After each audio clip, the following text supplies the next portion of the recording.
Major League Baseball has released its top 30 prospects for each team. So being that I've already created my top 20 Mets prospect list, let's compare and contrast my list to Major League Baseball. So I'm Watu-K99. Thank you, as always, for taking the time to watch these videos here in New York Sports WickerMedia. We're doing this a little bit differently than we normally do. We're doing sort of like a live, what they would have called in the days, live to tape. Because I'm going to pull up this Google slide that I've got, and I can't do it in my usual recording format. So here's what we're going to do. We are going to add this series of slides right here. It's just one slide today. So I've got my top 20 Mets prospect list that you can see on the screen. So we're going to take a look at how I rank them. And again, you could go back and watch the videos. I have 3 videos breaking down these prospects. You can watch them in a whole lot more depth. But we're going to compare and contrast how I did versus what Major League Baseball thinks.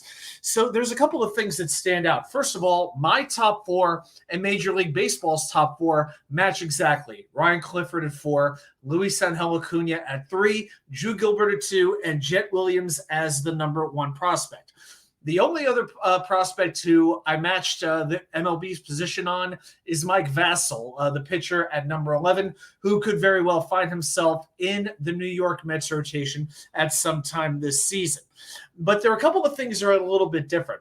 For instance, if we look a little bit closer, if you look at the Major League Baseball rankings, you'll notice that there is no number 6 on that list. You see number 1, number 2, 3, 4, and so on, but no number 6. Well, Major League Baseball ranked Ronnie Mauricio as their number 6 Mets prospect. My opinion is Ronnie Mauricio is no longer a prospect. To me, once you pretty much have a spot on the Major League roster sewn up, which I believe Mauricio did, to me, you're not a prospect anymore. So I did not count him in my top 20 prospect. But other than that, there were a lot of things that were very similar. Brandon Sproat and Dom Hamill at 13 and 14. I had Hamill at 13, Sproat at 14. MLB kind of reversed those. The biggest surprise to me was I had Alex Ramirez, the young outfielder, ranked number 8.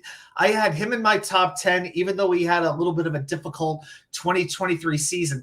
But the MLB.com ranking had him only number 16 in the overall New York Mets system. I thought that was just a little bit too low. I know he didn't have the best year, but the tools are definitely there. He's had a pretty good spring training as well. And again, he has a fantastic arm in the outfield. He has some power. He has some speed.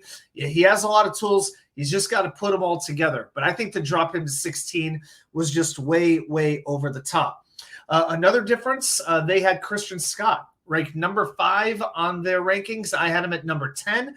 Not that I don't think Christianscott could be a good pitcher. I just don't know if he has the upside of some of these other prospects who are a little bit higher on the list.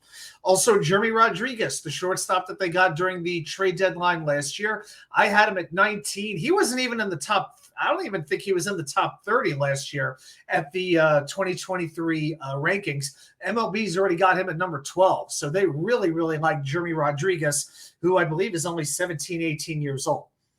Now, with a prospect that I didn't have ranked at the time, mostly because I wasn't very familiar with him, but I want to give some credit to Giovanni Rodriguez. So he is the number 17 ranked prospect in the Mets organization, a 17-year-old catcher.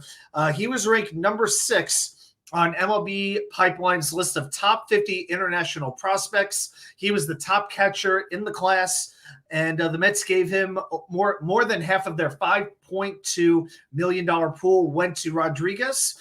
And he is getting very, very positive early reviews. It's his ability to hit from both sides of the plate. He's got great arm strength, very good athleticism as well, especially for a catcher. And he's framing pitches very, very well for a 17-year-old.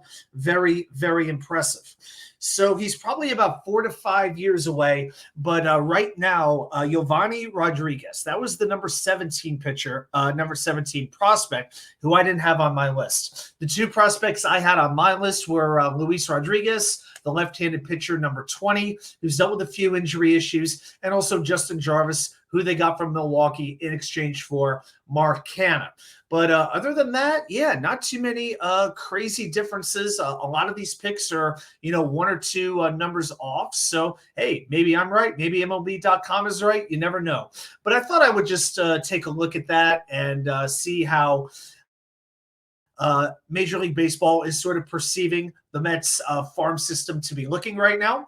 So, hey, that's about all I got. But I wanted to come on and show you that list. Thanks, everybody, for watching. And again, you can go back under the Mets Prospect Profiles playlist. You'll see all three videos where we counted down from 20 to 11, 10 to 6, and 5 to 1. So I've got profiles on all 20 of those prospects. All right, everybody, thank you so much for watching. I'll see you right back here with more content from you know where, the Wicker Chair.